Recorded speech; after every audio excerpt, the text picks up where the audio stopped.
Channel mom and Riya. तो यहाँ पर रिया जाने वाली है स्कूल और बस मैं उसके लिए अभी 7:45 हो गए हैं। आज रिया के हेयर वॉश किए तो थोड़ा उसमें टाइम लगा क्योंकि रिया ने एक दिन हेयर वॉश करवाए नहीं, कुछ कारण से रह गया उसका संडे वाले दिन। बस संडे वाले दिन नहीं रहा तो कंटिन्यूटी में फिर नहीं हो पाता क्योंकि मॉर्निंग में ठंड लगती है। तो अभी आज रिया के किसी तरीके से हेयर धो के आई हूँ और साबूदाने के पकौड़े बनाने थे तो बस उसकी तैयारी करके गई थी। तो तो ये बस साबूदाना जो भिगा के रखा था ना उसका मिक्सचर तैयार कर लिया है। जितने आलू उतने चाहिए जितने की बाइंड कर सकें इसको, ज़्यादा आलू नहीं तो वो फटता है फिर वो। धनिया की पत्ती और हरी मिर्च क्योंकि बीच बीच में आती है तो बच्चों को थोड़ा सा तीखा लगता है, इसलिए वो जो रेड चिली पाउडर होता है ना वो मैंने थोड़ा डाला, नमक डाला, धनिया की पत्ती। तो बस इतना ही है और साबूदाना उतना भी होना है जितने, थोड़ा धो के एक बार। और बस साबूदाने के जैसे बाउल में साबूदाना लिया उसके ऊपर बस थोड़ा सा पानी आ जाए जिससे साबूदाने कवर हो जाए पानी से, उतना पानी लेना है, नहीं तो फिर बहुत गीले साबूदाने के पकौड़े अच्छे नहीं बनते। तो welcome back to my YouTube channel mom and Riya. तो यहाँ पर मैं बना रही हूँ साबूदाने के पकौड़े रिया के टिफ़िन के लिए। तो बस जो ये मिक्सचर है ना उसको इतना आलू उसमें है कि ये बाइंड हो जाएगा, उतना ही आपको आलू डालना है, वो मैंने पहले ही आपको बताया था। तो बस रोल करेंगे इसको हाथ में गोल गोल, जैसे आटे की लोई को करते हैं ना गोल गोल, बस उसको थोड़ा सा प्रेस कर देंगे तो वो एक शेप ले लेगा गोल, जैसे आटे की अपन छोटी छोटी पिंडियाँ बनाते हैं वैसे, और इनको डीप फ्राई कर लेंगे। तो बस साबूदाने के पकौड़े, वैसे तो इनको गरम गरम घर में खाओ तो ठीक लगता है, लेकिन रिया को स्कूल ले जाने के लिए बहुत ज़्यादा इच्छा थी तो मैंने बोला चलो दे देते हैं। मैंने उसको बोल दिया था कि थोड़ी देर में ये सॉफ्ट हो जाएंगे तो फिर अच्छे नहीं लगते हैं, पर वो ले जाएगी, उसको बहुत पसंद है, तो इसलिए फिर मैंने सोचा कि चलो बना देते हैं। बच्चे का मन ही है, एक बार देख भी लेगी वो कि कैसे रहते हैं तो दोबारा फिर वो बोलेगी भी नहीं, समझ में आ जाएगा उसको। तो बस रिया स्कूल चली गई थी, साबूदाने के पकौड़े टिफ़िन में मैंने उसको दे दिए थे और उसके बाद फिर मैं तैयारी कर रही थी लंच के लिए। सबने ब्रेकफास्ट वगैरह किया और उसके बाद मैं लंच के लिए तैयारी कर रही थी। तो लंच में मेरे हस्बैंड का बाहर खाना था तो मैं, रिया और अभी थे, तो मैंने ना हरी प्याज के पराठे बनाए।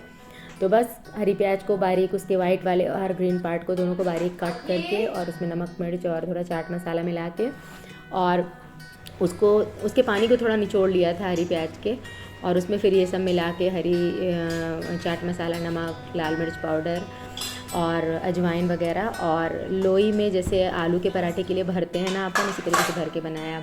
और बाद में ये सारे बर्तन मैंने जितने थे, मैं दोपहर में भी बर्तन अगर रखती हूँ मेड के लिए ना तो सारे जूठा हटा के रखती हूँ। फिर एक गैस वगैरह मैं क्लीन कर रही थी तो क्योंकि गैस भी मैं छोड़ती नहीं हूँ बाद के लिए, तुरंत हाथों हाथ क्लीन करती हूँ, बल्कि खाना खाने के पहले मैं अपना खाना एक साइड रखती हूँ, फिर सबसे पहले गैस क्लीन करती हूँ। तो गैस क्लीन हो जाती है तो मेरा मन फिर खाने को लगता नहीं, तो ऐसा लगता है कितना हौच पौच और मचा हुआ है किचन में।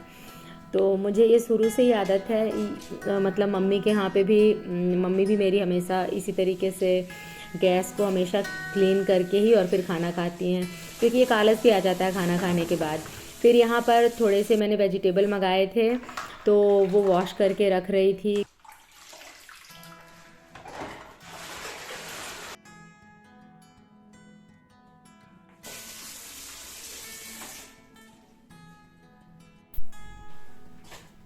इसके बाद ना मैंने ना अपना, मेरे 3 बाथरूम है मेरे फ्लैट में, तो मैंने एक बाथरूम को पूरा वॉशिंग स्पेस ही बना लिया है, क्योंकि बाहर में है वॉशिंग स्पेस है थोड़ा बालकनी में, किचन के बाहर वाली बालकनी में, लेकिन वो मुझे ना लिजार्ड से इतना डर लगता है कि मैं तो बाहर बिल्कुल भी कपड़े नहीं धो सकती।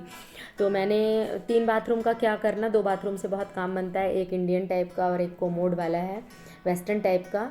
तो 2 बाथरूम सफिशिएंट है। मैंने बेटे को भी पूछा, बोला मम्मी मुझे ज़रूरत नहीं है, तो चलता है काम। उसके रूम वाले बाथरूम को ही मैंने वॉशिंग स्पेस के उस पर यूज़ किया है।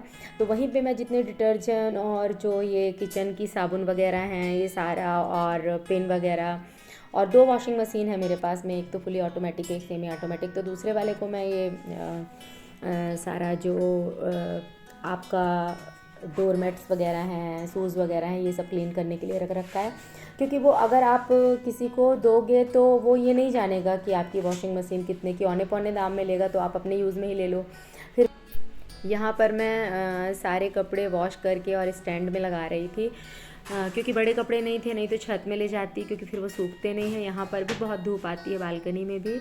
तो बस मैं आज थोड़ा देर हो गई थी, थोड़ा धूप चली गई थी, पर मैंने कपड़े लगा दिए और फिर इसके बाद में कबर्ड ठीक करने लगी, क्योंकि वुलेंस निकालने थे हस्बैंड के। ये हस्बैंड की अलमारी है, जिसमें कि मतलब उनके वुलेंस और पैंट वगैरह ये सारे रखे हैं। तो उनको भी अब कहीं जाना है आगे अभी इसी मंथ में, तो उनके भी वुलेंस वगैरह निकालने हैं, कोट वगैरह ये सब कुछ। तो मैंने कहा चलो वो भी देख लेते हैं और इनके वुलेंस भी अच्छे से रख देते हैं, और कपड़े देख लेते हैं। कुछ नहीं ज़रूरत है तो किसी को देना है तो बाहर हटा देते हैं। एक तरीके से इनकी कबर्ड साफ़ कर रही थी मैं।